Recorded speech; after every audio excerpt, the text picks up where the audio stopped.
Le conflit actuel entre la Russie et l'Ukraine a captivé l'attention mondiale par sa nature dynamique et multiforme. Alors que nous nous penchons sur les détails complexes de cette guerre, une question cruciale se pose.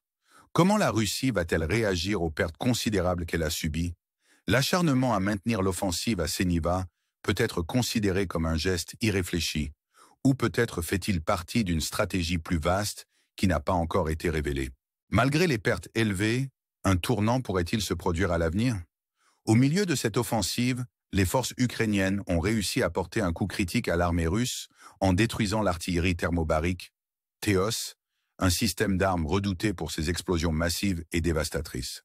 Cette perte d'équipement a affaibli l'appui-feu sur lequel les troupes russes s'appuient pour progresser dans des territoires hostiles. La guerre moderne n'est pas seulement une question de force brute, mais aussi de précision et de ciblage stratégique.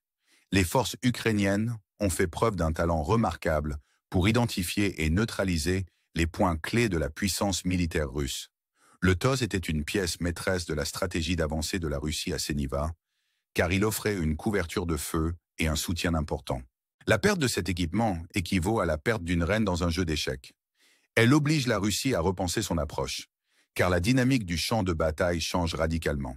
En utilisant des drones et des frappes d'artillerie précises, les forces ukrainiennes ont montré l'évolution des tactiques de combat modernes. Cette stratégie, qui vise des équipements cruciaux, rappelle l'opération Tempête du désert, au cours de laquelle les forces de la coalition ont affaibli la puissance de feu de l'Irak grâce à des attaques ciblées stratégiques.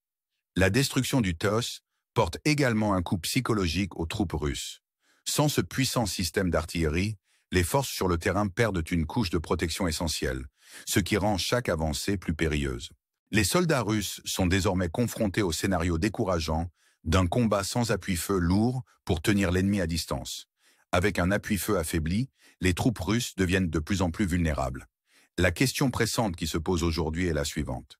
Sans le TOS, comment la Russie va-t-elle poursuivre son offensive? Quelles sont les prochaines étapes pour reprendre l'avantage perdu? Le champ de bataille de Séniva reste une arène volatile, où chaque décision peut modifier le cours de la guerre. Après le revers subi à Séniva et la perte du TOS, les forces russes se sont tournées vers une autre région, dans l'espoir de reprendre leur élan. Toutefois, ce changement stratégique n'a pas donné les résultats escomptés. Elles ont rencontré des difficultés similaires lorsqu'elles ont tenté de naviguer sur un nouveau terrain.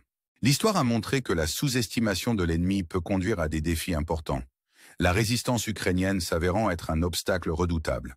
Ce changement de zone pose de nouveaux défis logistiques et tactiques à la Russie. Le déplacement de troupes et d'équipements vers un nouveau front est une tâche complexe, qui s'apparente à la réorganisation d'une armée massive au milieu d'une bataille. Malgré sa grande expérience militaire, la Russie est confrontée aux mêmes obstacles que de nombreuses puissances ont rencontrés au cours de l'histoire. Maintenir une offensive cohérente alors que l'ennemi connaît mieux le terrain. La tentative d'ouverture d'un nouveau flanc s'est heurtée à une résistance ukrainienne inébranlable. Privées d'appui-feu lourd et déjà épuisées par les batailles précédentes, les troupes russes sont continuellement confrontées à l'artillerie ukrainienne et aux assauts des drones. Chaque avancée suit un schéma prévisible. Les forces russes attaquent, puis sont repoussées sans grand progrès. Le moral des troupes russes commence à s'effriter à mesure que l'absence de progrès visible devient d'un problème critique pour les commandants. Imaginez que vous escaladiez une montagne escarpée avec une énergie qui s'amenuise et un équipement inadéquat.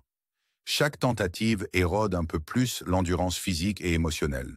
Cette incapacité à réaliser des gains substantiels, même en changeant de lieu, souligne la complexité du conflit et la capacité des Ukrainiens à s'adapter rapidement aux nouvelles tactiques russes.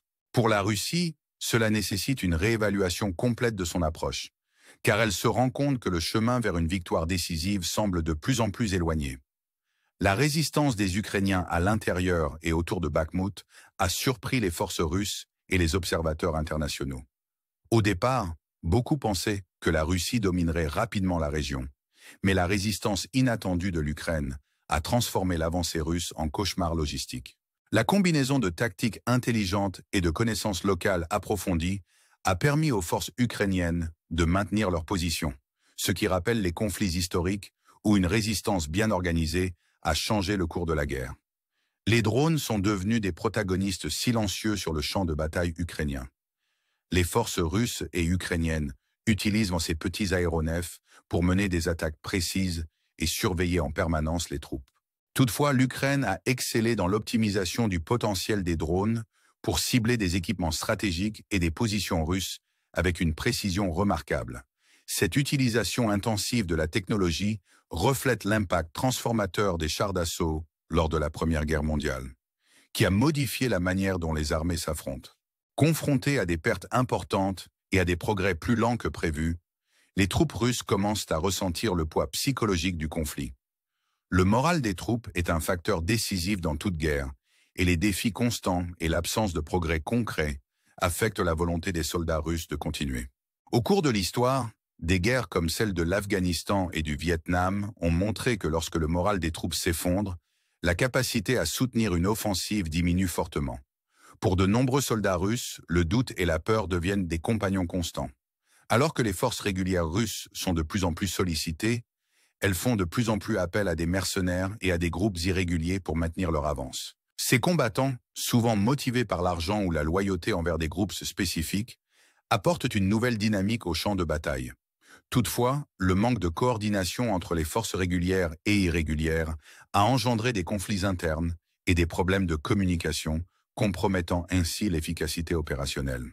La dépendance à l'égard des mercenaires dans les conflits n'est pas nouvelle, comme l'a montré la guerre en Syrie, où des groupes irréguliers ont joué un rôle clé, même si la coordination n'a pas toujours été efficace. Alors que la guerre s'éternise, la Russie est confrontée à de graves problèmes logistiques pour maintenir ses troupes sur la ligne de front. Les munitions et le carburant se font rares, ce qui crée des goulets d'étranglement opérationnels. Historiquement, les guerres prolongées telles que la campagne de Napoléon en Russie ont montré que des lacunes logistiques peuvent transformer une offensive réussie en désastre. Les ruptures des lignes d'approvisionnement ont un impact sur la capacité de la Russie à maintenir son avance, rendant les nouveaux mouvements plus lents et plus vulnérables. Les combats terrestres font l'objet d'une attention particulière, mais la bataille pour la maîtrise de l'espace aérien bat également son plein. La Russie et l'Ukraine comprennent toutes deux que la maîtrise de l'espace aérien est cruciale pour le succès des opérations. Toutefois, l'Ukraine a fait des progrès en neutralisant une partie de la supériorité aérienne de la Russie grâce à des systèmes anti-aériens et à des drones qui interfèrent avec les capacités de bombardement russes. Cette lutte aérienne fait écho à d'anciens conflits comme la guerre de Corée, où la suprématie aérienne a joué un rôle crucial dans l'évolution de la dynamique de la guerre. Les sanctions imposées à la Russie par la communauté internationale commencent à affecter sa capacité à produire des armements et des fournitures.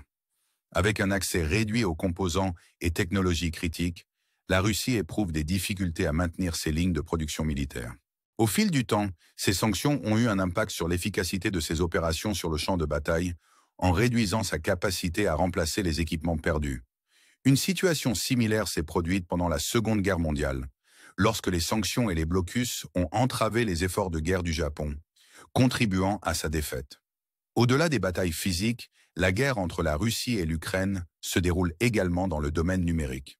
Les cyberattaques sont devenues une arme silencieuse mais puissante, qui affecte les infrastructures critiques et même le moral des troupes.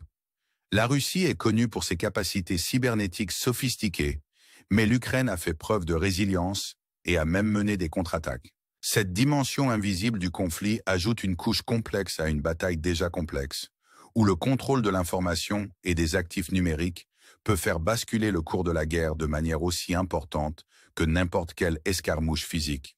Imaginez un soldat dans les tranchées, luttant non seulement contre les éléments et les tirs ennemis, mais aussi contre la menace constante d'interférences cybernétiques susceptibles de désactiver les communications ou de réorienter les ressources. Cette guerre moderne rappelle les récits d'espionnage, mais avec des enjeux exponentiellement plus élevés, ayant un impact sur tout, des tactiques du champ de bataille aux perceptions mondiales. La dimension cybernétique est une nouvelle frontière, et la Russie comme l'Ukraine en repousse les limites, redéfinissant ce que signifie être en guerre au XXIe siècle. Chaque cyberattaque et contre-mesure ajoute une couche de complexité au conflit, où les victoires se mesurent non seulement en gains territoriaux, mais aussi en nombre de systèmes compromis ou défendus. Alors que le conflit en Ukraine s'éternise, le monde observe de près non seulement les batailles physiques, mais aussi les batailles numériques, où la frontière entre les cibles civiles et militaires s'estompe et où les conséquences peuvent se répercuter bien au-delà du théâtre immédiat de la guerre. La capacité à s'adapter rapidement et à innover dans ce paysage numérique pourrait bien déterminer l'issue du conflit, tout comme la supériorité technologique l'a fait dans les batailles du passé.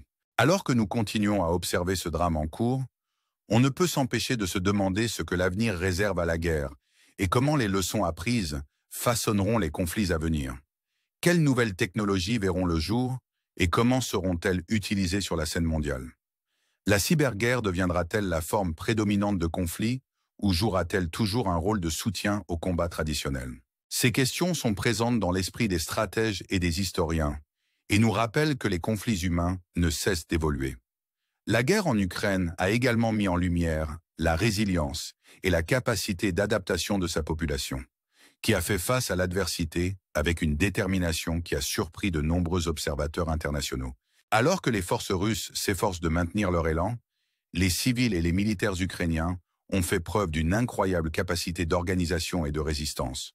Leurs efforts ont non seulement ralenti l'avancée des Russes, mais ont également inspiré un public mondial, montrant ce qui peut être accompli lorsqu'une nation est unie contre une agression. L'esprit ukrainien dans ce conflit fait écho à des exemples historiques où des forces plus modestes ont réussi à résister à des forces plus importantes, comme la légendaire défense spartiate aux Thermopyles ou la résistance finlandaise pendant la guerre d'hiver. Ces histoires résonnent tout au long de l'histoire, nous rappelant la puissance de l'esprit humain face à des forces écrasantes. L'exemple ukrainien témoigne du fait que la guerre n'est pas seulement une question de nombre ou de puissance de feu, mais aussi de volonté de se battre et d'ingéniosité pour déjouer les plans d'un adversaire plus puissant. Ce conflit, avec sa myriade de défis, a forcé les deux parties à repenser les stratégies militaires traditionnelles et à s'adapter à l'évolution rapide de la dynamique sur le terrain. Alors que le monde suit de près l'évolution de la situation en Ukraine, l'importance de la résilience, de l'innovation et de l'adaptabilité dans la guerre moderne est de plus en plus reconnue. Pour beaucoup, la résistance ukrainienne est une source d'inspiration qui rappelle que même dans les moments les plus sombres, l'espoir et la détermination peuvent l'emporter. La réponse de la communauté internationale a également été un facteur crucial, les nations se ralliant au soutien de l'Ukraine par des sanctions économiques, une aide militaire et des efforts diplomatiques.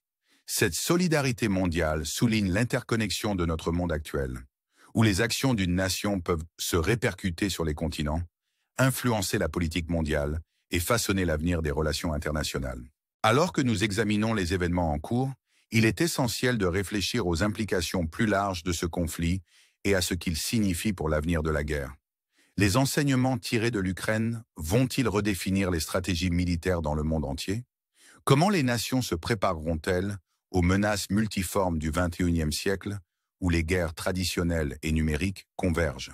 Ces questions sont pertinentes non seulement pour les stratèges militaires, mais aussi pour tous ceux qui cherchent à comprendre l'évolution du paysage des conflits mondiaux. La guerre en Ukraine est un rappel poignant de la fragilité de la paix et de la vigilance constante nécessaire pour la protéger. Alors que nous réfléchissons aux implications de ce conflit, nous sommes contraints de réfléchir à notre propre rôle dans la promotion d'un monde plus pacifique et plus sûr pour les générations futures. La résilience dont a fait preuve l'Ukraine n'est pas seulement un témoignage de son esprit, mais aussi un appel à l'action pour que la communauté mondiale s'oppose à l'agression et défende les principes de souveraineté et d'autodétermination. Alors que le conflit se poursuit, le rôle des médias et de la diffusion de l'information est devenu de plus en plus crucial, influençant l'opinion publique et la politique internationale. Dans un monde où l'information circule instantanément, le récit de la guerre consiste autant à contrôler les perceptions qu'à remporter des victoires sur le champ de bataille. La propagande, la désinformation et la couverture médiatique sont devenus des outils puissants qui peuvent influencer le cours du conflit. La Russie et l'Ukraine se sont toutes deux engagées dans des campagnes d'information visant à obtenir un soutien et à influencer l'opinion mondiale. À l'ère de l'information numérique, où les plateformes de médias sociaux peuvent amplifier les messages à des millions de personnes en quelques secondes, la bataille pour les cœurs et les esprits se joue non seulement sur le terrain, mais aussi sur les ondes et en ligne. Cet aspect de la guerre moderne souligne l'importance de l'éducation aux médias et de l'évaluation critique des sources d'information. Il nous met au défi de discerner l'effet de la fiction et encourage une compréhension plus nuancée des questions géopolitiques complexes.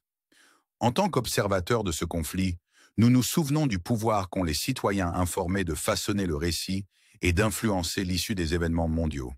La guerre en cours en Ukraine est un conflit aux multiples facettes qui a de profondes implications pour la sécurité et la stabilité internationale. Il soulève des questions sur l'efficacité des institutions internationales, la résilience des alliances et l'avenir de la gouvernance mondiale. Alors que nous nous tournons vers l'avenir, nous devons réfléchir à la manière dont les leçons de ce conflit influenceront notre approche de la diplomatie, de la résolution des conflits et de la promotion de la paix. La guerre en Ukraine nous rappelle brutalement le coût des conflits et l'importance de la recherche de solutions pacifiques par le dialogue et la coopération. Elle nous incite à repenser les paradigmes traditionnels de la guerre et à explorer des approches novatrices en matière de prévention et de résolution des conflits. Alors que nous naviguons dans ce paysage complexe, nous sommes appelés à réfléchir à notre responsabilité collective de construire un monde où la paix et la sécurité sont des objectifs réalisables, où les conflits sont résolus par la négociation plutôt que par la force, et où les voix de ceux qui sont touchés par la guerre sont entendues et prises en compte. En fin de compte, le conflit en Ukraine n'est pas seulement une question régionale, mais une question mondiale, avec des conséquences d'une portée considérable pour la communauté internationale. Il nous invite à remettre en question nos hypothèses sur le pouvoir, la politique et la nature même de la guerre. Alors que nous réfléchissons à la voie à suivre, posons-nous la question suivante. Quel genre de monde voulons-nous pour l'avenir? Quel genre de monde voulons-nous créer et quel rôle chacun d'entre nous jouera-t-il pour façonner cet avenir? En répondant à ces questions, nous pouvons contribuer à un monde plus informé, plus compatissant et plus pacifique, où les leçons du passé nous guident vers un avenir meilleur.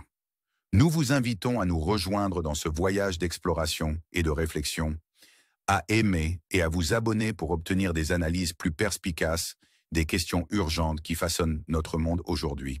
Certainement. Voici la deuxième partie de l'article réécrit. La guerre en Ukraine a également mis en lumière la résilience et la capacité d'adaptation de sa population, qui a fait face à l'adversité avec une détermination qui a surpris de nombreux observateurs internationaux. Alors que les forces russes s'efforcent de maintenir leur élan, les civils et les militaires ukrainiens ont fait preuve d'une incroyable capacité d'organisation et de résistance. Leurs efforts ont non seulement ralenti l'avancée des Russes, mais ont également inspiré un public mondial, montrant ce qui peut être accompli lorsqu'une nation est unie contre une agression. L'esprit ukrainien dans ce conflit fait écho à des exemples historiques où des forces plus modestes ont réussi à résister à des forces plus importantes, comme la légendaire défense de Spartiate aux Thermopyles ou la résistance finlandaise pendant la guerre d'hiver.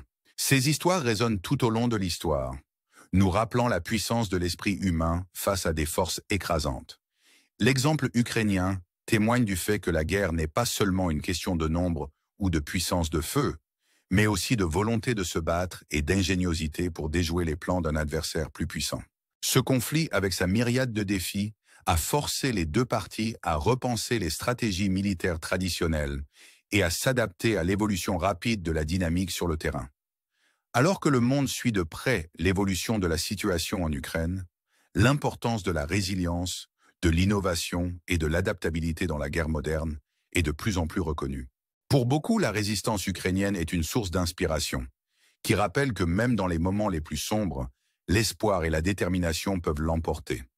La réponse de la communauté internationale a également été un facteur crucial, les nations se ralliant au soutien de l'Ukraine par des sanctions économiques, une aide militaire et des efforts diplomatiques. Cette solidarité mondiale souligne l'interconnexion de notre monde actuel, où les actions d'une nation peuvent se répercuter sur les continents, influencer la politique mondiale et façonner l'avenir des relations internationales. Alors que nous examinons les événements en cours, il est essentiel de réfléchir aux implications plus larges de ce conflit et à ce qu'il signifie pour l'avenir de la guerre. Les enseignements tirés de l'Ukraine vont-ils redéfinir les stratégies militaires dans le monde entier? Comment les nations se prépareront-elles aux menaces multiformes du XXIe siècle, où les guerres traditionnelles et numériques convergent? Ces questions sont pertinentes non seulement pour les stratèges militaires, mais aussi pour tous ceux qui cherchent à comprendre l'évolution du paysage des conflits mondiaux. La guerre en Ukraine est un rappel poignant de la fragilité de la paix et de la vigilance constante nécessaire pour la protéger. Alors que nous réfléchissons aux implications de ce conflit, nous sommes contraints de réfléchir à notre propre rôle dans la promotion d'un monde plus pacifique et plus sûr pour les générations futures. La résilience dont a fait preuve l'Ukraine n'est pas seulement un témoignage de son esprit, mais aussi un appel à l'action pour que la communauté mondiale s'oppose à l'agression et défende les principes de souveraineté et d'autodétermination. Cette section continue d'explorer les thèmes de la résilience, de l'interconnexion mondiale et des implications plus larges du conflit, ouvrant la voie à une réflexion plus approfondie sur l'avenir de la guerre et des relations internationales. Certainement. Voici la troisième partie de l'article réécrit. Alors que le conflit se poursuit, le rôle des médias et de la diffusion de l'information est devenu de plus en plus crucial, influençant l'opinion publique et la politique internationale. Dans un monde où l'information circule instantanément, le récit de la guerre vise autant à contrôler les perceptions qu'à remporter des victoires sur le champ de bataille. La propagande, la désinformation et la couverture médiatique sont devenus des outils puissants qui peuvent influencer le cours du conflit. La Russie et l'Ukraine se sont toutes deux engagées dans des campagnes d'information visant à obtenir un soutien et à influencer l'opinion mondiale. À l'ère de l'information numérique, où les plateformes de médias sociaux peuvent amplifier les messages à des millions de personnes en quelques secondes, la bataille pour les cœurs et les esprits se joue non seulement sur le terrain, mais aussi sur les ondes et en ligne. Cet aspect de la guerre moderne souligne l'importance de l'éducation aux médias et de l'évaluation critique des sources d'information. Il nous met au défi de discerner les faits de la fiction et encourage une compréhension plus nuancée des questions géopolitiques complexes. En tant qu'observateurs de ce conflit, nous nous souvenons du pouvoir qu'ont les citoyens informés de façonner le récit et d'influencer l'issue des événements mondiaux. La guerre en cours en Ukraine est un conflit aux multiples facettes qui a de profondes implications pour la sécurité et la stabilité internationale. Il soulève des questions sur l'efficacité des institutions internationales, la résilience des alliances et l'avenir de la gouvernance mondiale. Alors que nous nous tournons vers l'avenir, nous devons réfléchir à la manière dont les leçons de ce conflit influenceront notre approche de la diplomatie, de la résolution des conflits et de la promotion de la paix. La guerre en Ukraine nous rappelle brutalement le coût des conflits et l'importance de la recherche de solutions pacifiques par le dialogue et la coopération. Elle nous incite à repenser les paradigmes traditionnels de la guerre et à explorer des approches novatrices de la prévention et de la résolution des conflits. Alors que nous naviguons dans ce paysage complexe, nous sommes appelés à réfléchir à notre responsabilité collective de construire un monde où la paix et la sécurité sont des objectifs réalisables, où les conflits sont résolus par la négociation plutôt que par la force, et où les voix de ceux qui sont touchés par la guerre sont entendues et prises en compte. En fin de compte, le conflit en Ukraine n'est pas seulement une question régionale, mais une question mondiale, avec des conséquences d'une portée considérable pour la communauté internationale. Il nous invite à remettre en question nos hypothèses sur le pouvoir, la politique et la nature même de la guerre. Alors que nous réfléchissons à la voie à suivre, posons-nous la question suivante. Quel genre de monde voulons-nous pour l'avenir? Quel genre de monde voulons-nous créer et quel rôle chacun d'entre nous jouera-t-il pour façonner cet avenir? En nous engageant sur ces questions, nous pouvons contribuer à un monde plus informé, plus compatissant et plus pacifique, où les leçons du passé nous guident vers un avenir meilleur. Nous vous invitons à nous rejoindre dans ce voyage d'exploration et de réflexion, à aimer et à vous abonner pour obtenir des analyses plus perspicaces des questions urgentes qui façonnent notre monde aujourd'hui. Cette section met l'accent sur le rôle critique des médias, les implications plus larges pour la gouvernance mondiale et la nécessité d'une responsabilité collective pour façonner un avenir pacifique, et se termine par un appel à l'action pour poursuivre l'engagement et la réflexion.